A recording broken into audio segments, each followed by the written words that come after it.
Hi, everybody. Welcome to this lecture on the nature of superintendency in the United Methodist Church. Today we are going to focus on the nature and role of bishops and district superintendents, people we know and love, and sometimes we want to avoid. What we're going to do today is to begin first with taking a very shallow look at the three main types of polity. These are terms that we throw around as though we know and understand what they mean, but I want to make a clear distinction between them so that when we talk about episcopacy in the life of the United Methodist Church, we know that it's very, very different from the way in which other Protestant churches organize themselves and make decisions. The three major forms of polity in Protestant churches are the Episcopal form, the Presbyterian form, and the Congregational form. Congregational churches are those that are independent from any kind of oversight and hold themselves accountable from within through their own election of leaders and definition of structure that they choose or design for themselves. Presbyterian churches, that's Presbyterian with a small p. It's not just the Presbyterian denominations, but Presbyterian style churches are overseen by an assembly of elders, hence the term Presbyterian or presbyter. These basically they submit to the authority of this oversight group. Episcopal churches submit to the oversight of an individual who is called a bishop. It comes from the Latin term episcopus, which is a scriptural term that you'll find in the letters of Paul. I want to lift up three views of episcopacy. First, the high view that we most commonly associate with the Roman Catholic Church is one where persons believe that the position is divinely ordered and that without it, the church could not exist. And so consequently, there's this tremendous amount of both sacramental and political power that is embedded in the position itself. And when one is called to that position through whatever order exists in the life of that church, whether it's election or appointment, when that person is consecrated to the position, usually he, on rare occasions she, goes through an essential change in oneself similar to what happens in ordination. It is, in a sense, a higher degree of spiritual relationship with God and authority in the life of the church. This kind of high view of episcopacy is grounded in the notion of apostolic succession, where, in a sense, starting with the Apostle Peter, one can actually track the succession of authority, divinely ordered authority, from person to person to person through the laying on of hands in the act of consecration or ordination. The next view is that we tend to find more in Anglican traditions. What was somewhat ironic about the Anglican tradition is that in its founding, the head of the church is not a super bishop like a pope, but the head of the church is actually the head of the state. It's the Christian prince or princess, if you will, in the case of Queen Elizabeth, who carries that role as the head of the church. And so the political responsibilities of the bishops is significantly diminished in this type of structure. where you've got that temporal and spiritual connection in the Roman Catholic Church much more knitly tied together. In the Anglican tradition, the bishops are going to carry a spiritual and sacramental role far more than they will a political role. And so you will find laity, lay leadership, more involved in decision making within the diocese. You'll find certain types of persons elevated to administrative roles by the bishop who is in charge. But that key role of the Anglican or Episcopal bishop, as we know them in this country, is much more sacramental. You will find that bishop involved in the confirmation of children and adults. You will find them involved directly in ordination, considered a sacrament in that tradition. So it's similar to ours, but still tightly linked to the sacramental character of the nature of bishop that we find in the Roman Catholic Church. Now, in our Methodist tradition, the role of bishop is significantly different.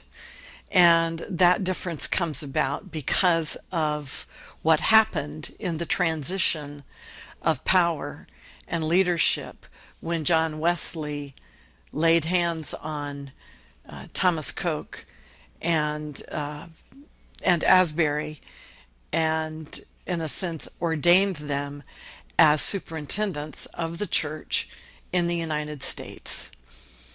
Because the Anglican Church, of which John Wesley was a part, was a state church, he could not imagine that the Methodist movement would be able to continue as a part of the Church of England in a country different from and disconnected from England. And so his inability to embrace the notion of the separation of church and state, which certainly wasn't the language that was being used in those particular days, is what enacted in his mind, or what initiated in his thinking, the importance of establishing superintendents over what would become a distinct church in a different country. Asbury and Coke come to the United States, but Asbury is not comfortable with becoming the leader of the church in the United States only because John Wesley has laid hands on him. Francis Asbury insists on his election by the elders of the Methodist movement. He insists on their acknowledgement of the power and authority that he is to be granted through that role of consecration. And so in Lovely Lane Chapel at the Christmas conference in Baltimore, that is exactly what happens. And his consecration as a superintendent at that time comes about and transforms in a very key way our understanding of the nature and role of a bishop.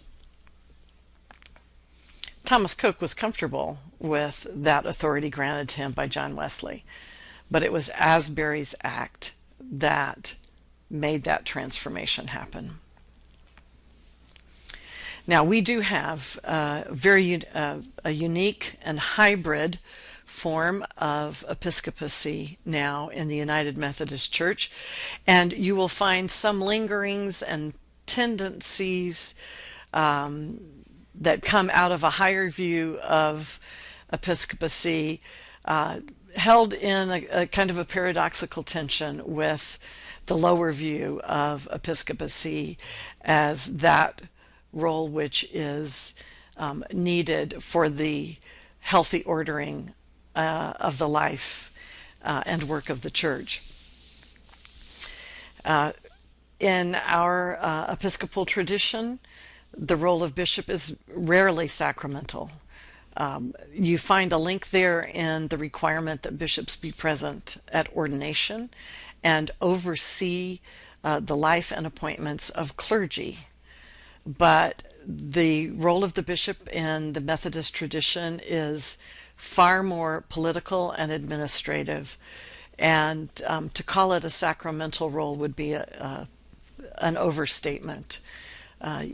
There are times when that role is embraced and acknowledged, when the bishop leads the service of the Eucharist at an annual conference session. But the nature and role and work of the bishop is not defined in a sacramental way.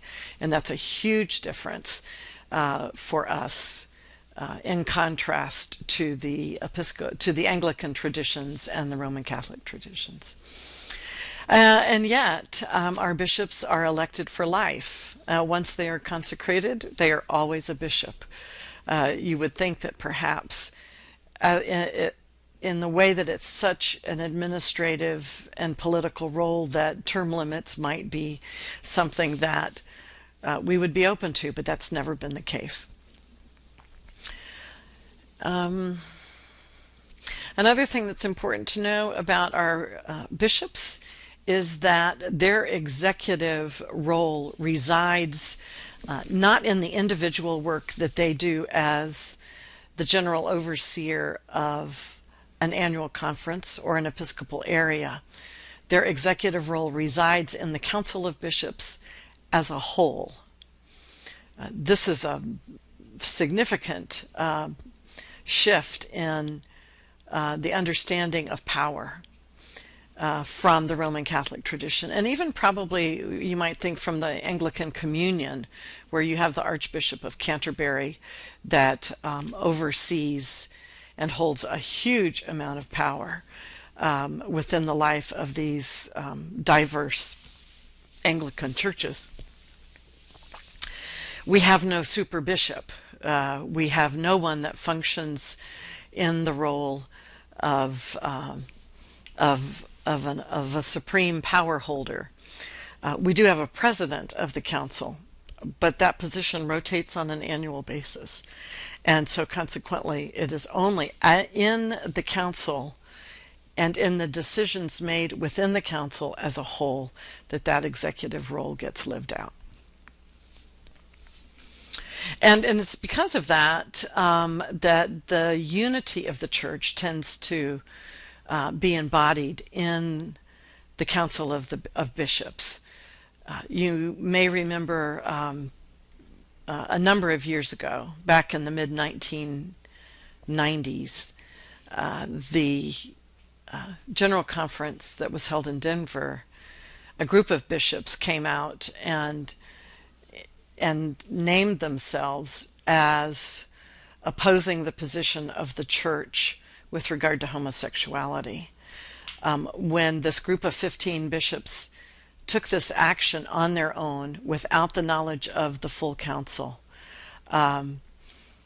there was a huge uproar because of the way in which it challenged that internal sense of unity and that representation of unity that came from the council. It took a while for the Council of Bishops to restore and to reconcile itself to the fact, to restore itself and restore some sense of unity, but also to reconcile itself with the fact that bishops, as they lead, needed to have the ability to model diversity of viewpoints in a church where diversity of viewpoints was becoming a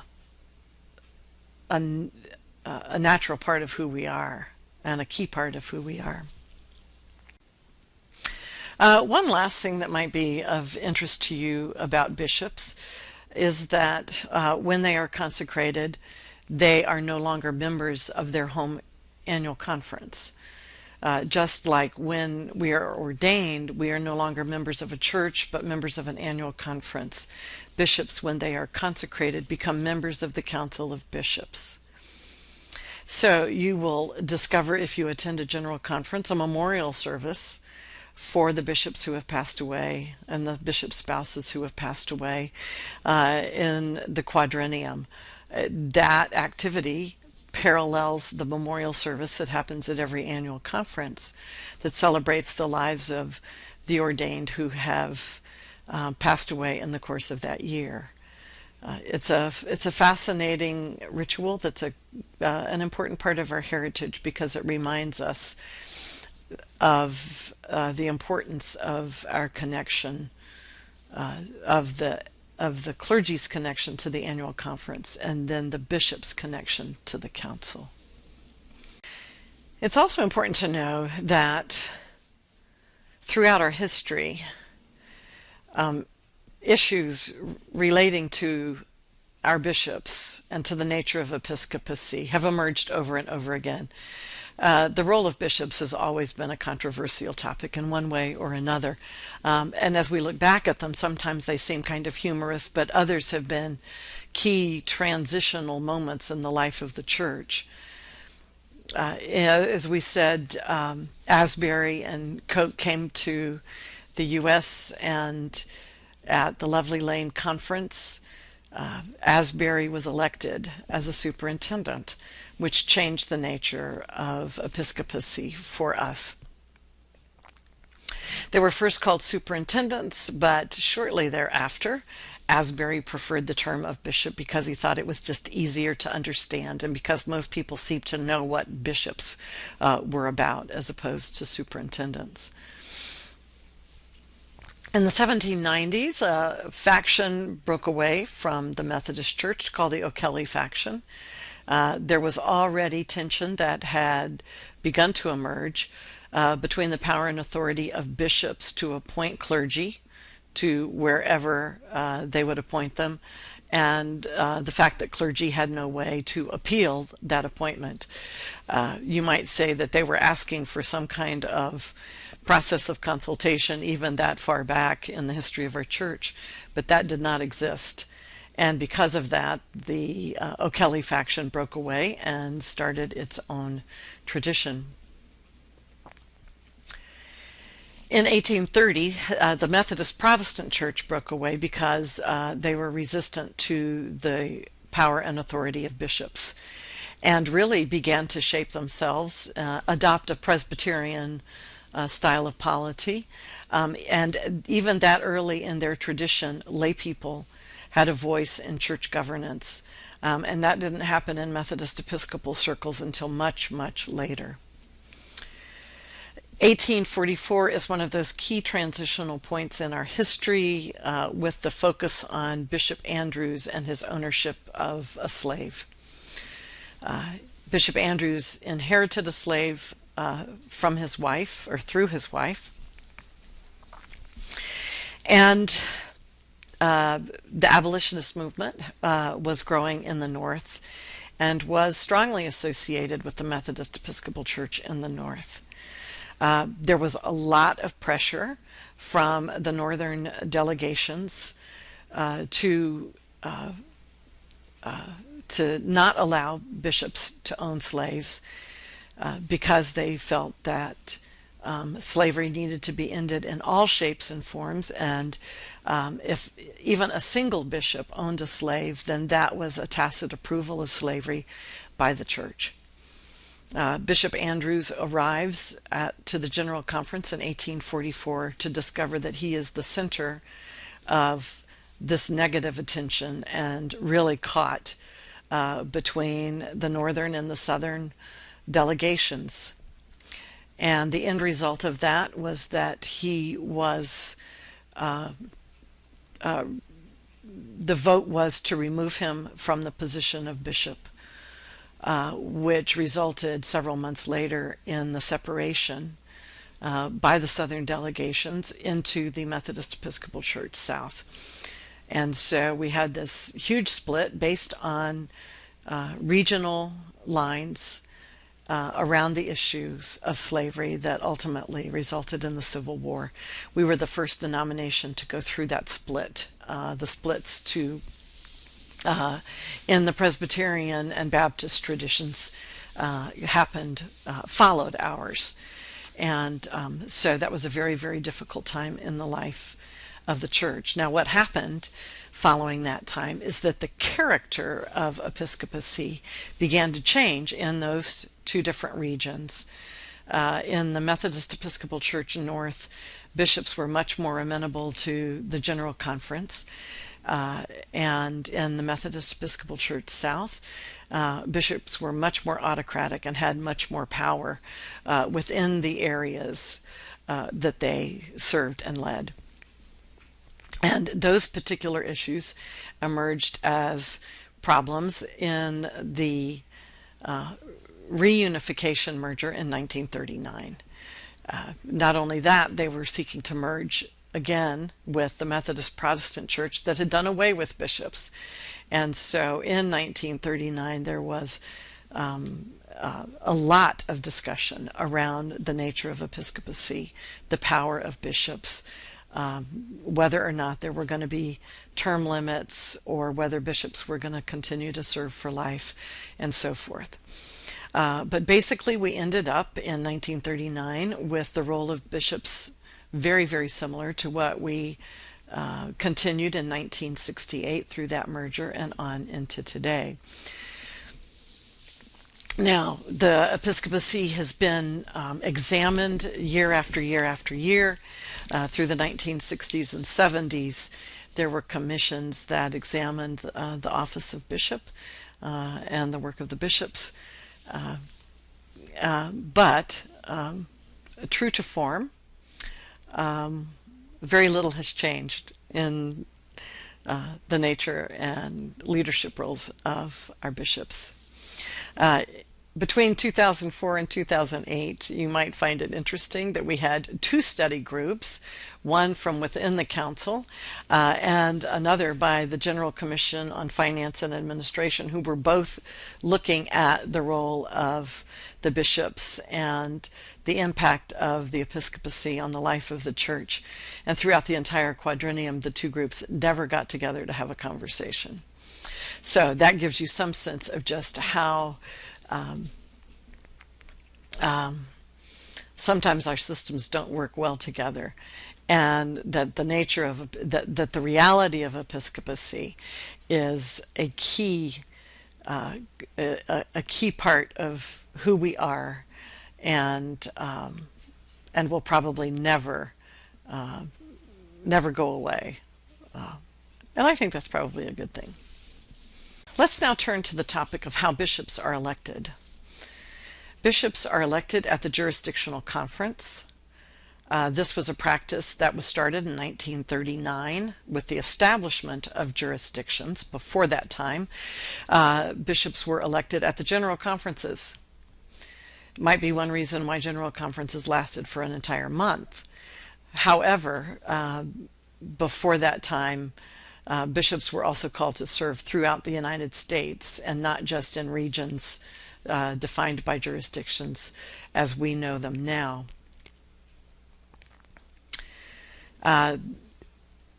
The General Conference delegation consists of a set number, equal number of lay and clergy. The jurisdictional conference delegation from a particular annual conference includes twice that number of laity and clergy. And these delegations gather in July following the annual conferences that have followed the General Conference. And in the course of the time throughout the year preceding the General Conference and then up to the jurisdictional conference, the delegations have determined who their Episcopal candidate will be. Conferences do that differently from conference to conference. Some do that through a prayerful process of discernment. Others do that through a pretty extreme political process. And then there's processes everywhere in between. But the process usually focuses on the people who are the clergy, the elders who were elected very high up in the General Conference delegation. Historically, it used to always be the first elected clergy person who would be the candidate for bishop from that annual conference, and that has changed to some degree. And in addition, now different groups within a jurisdiction can actually nominate people that they want to put forth for bishop. So it's no longer the candidates pool is no longer limited only by the number of annual conferences in the jurisdiction. You can, in any given year, you can have, probably starting out in the southeastern jurisdiction where we have 14 annual conferences, you may have 20 Episcopal candidates at the beginning because of different groups who will nominate candidates for the pool. Politicking for these Episcopal candidates goes on in a variety of ways. There are delegations who will collect money and print brochures and send out letters to people that they know, advocating for their particular candidates. At General Conference, the Southeastern jurisdiction will have a breakfast where delegates can go and speak directly with the candidates who are running for bishop.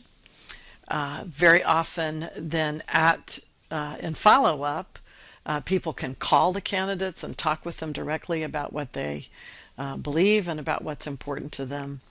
But when you get to when you get to the jurisdictional conference, there is a process that you go through. It's a kind of round robin where every single candidate visits with every conference delegation. And you've got a set period of time to ask them questions and to vet issues with them so that you can make decisions about who you want to support. In the bad old days, delegations traded votes. We'll have our delegation support your candidate if you have your delegation support our candidate. Back in my first jurisdictional conferences, delegations began to covenant with each other to not trade votes. And that changed the dynamics of election tremendously. And I think one of the results for that was that there was a greater potential for candidates from smaller annual conferences to get elected, instead of it always being when Virginia and Florida agreed to support each other's candidates, then Virginia and Florida candidates were the ones that were always getting elected. So eliminating vote trading from the process of Episcopal election was a very, very healthy move. It actually gave some room for the Holy Spirit to move in the course of that process. Okay, let's talk about Episcopal assignments. How do bishops end up serving in the annual conference where they serve? There is a jurisdictional episcopacy committee in every one of the jurisdictions and in the central conferences. And based on those episcopacy committees get together, and it is that group that determines where bishops are going to be assigned. A newly elected a bishop who gets elected has to be able to serve for a minimum of 4 years. If a bishop turns 72 prior to those 4 years ending, then that person's not eligible to be elected as a bishop. So 4 years is the minimum length of time a bishop can serve. Most often bishops are assigned for 2 quadrennium, that is for 8 years. That's the generally accepted length of time to a particular episcopal area. With special consideration, an episcopacy committee might okay an additional quadrennium, that is up to 12 years for a bishop to serve in a particular area. Bishops can transfer from one jurisdiction to another, although that doesn't happen very often. And I find it very interesting, this might be an interesting fact to you, that it wasn't until the 1900s that bishops were assigned to what we think of as a geographical area. They were assigned to a circuit of churches, or charges, that's the better term. They were assigned to a circuit of charges that met together in the annual conference. And there was a very clear sense that the annual conference was the annual meeting of the clergy, and then later also the lay representatives of those particular congregations. It's only when communities become more stable and that bishops want to serve in areas where they live, that the notion of a bishop serving in a conference that's defined as a geographical area begins to happen. Prior to the early 1900s, bishops basically lived wherever they wanted to. They traveled from annual conference to annual conference. They might preside over 7 or 8 annual conferences in any given spring to summer season. And so they divided the conferences up among themselves and were basically traveling constantly up until 1939, where bishops were limited to service within their jurisdictions, and then it became totally clear that they were assigned to geographical areas rather than to circuits of churches.